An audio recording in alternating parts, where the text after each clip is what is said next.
Ni korang sakit hati tak? Kalau bawa kereta tekan brake dengan bunyi sini. Dia jadi berbunyi macam ni, punca dia sebab korang tengok ni brake pad dia dah rupa apa. Dah tak ada rupa dah brake pad dah. Dah kasar macam ini dah. Lepas tu kalau korang tukar brake pad, check lah sekali disc rotor korang ni ni rotor. Korang tengoklah rotor dia jadi apa. Ini hasil dia bila dah belaga besi dengan besi, belaga brake pad dengan rotor ni korang tengok ni. Rupa dia.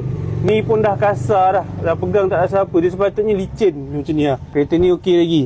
Bila pegang nampak, korang boleh tengok dia licin je lagi, elok lagi. Kalau ini, tengok pun dah tahu dah kasar macam ini dah. Kalau macam ini, memang tukar je lah jawab dia. Tapi kalau dia masih okey lagi, masih boleh buat skimming, boleh buat skimming, tak ada masalah kalau nak jimat. Tapi kalau rupa ini skimming apa benda, tukar je lah baru untuk keselamatan korang juga. Sistem brake ni kan untuk keselamatan korang juga. Kalau brake tak ada silap-silap, masuk longkang, masuk gaung, tak ke mana lah korang kan. Janganlah berkira dengan sistem brake ni. Untuk keselamatan korang juga, jangan ambil sambil lewa. Jangan menyusahkan orang lain atas jalan atas kecuaian korang sendiri.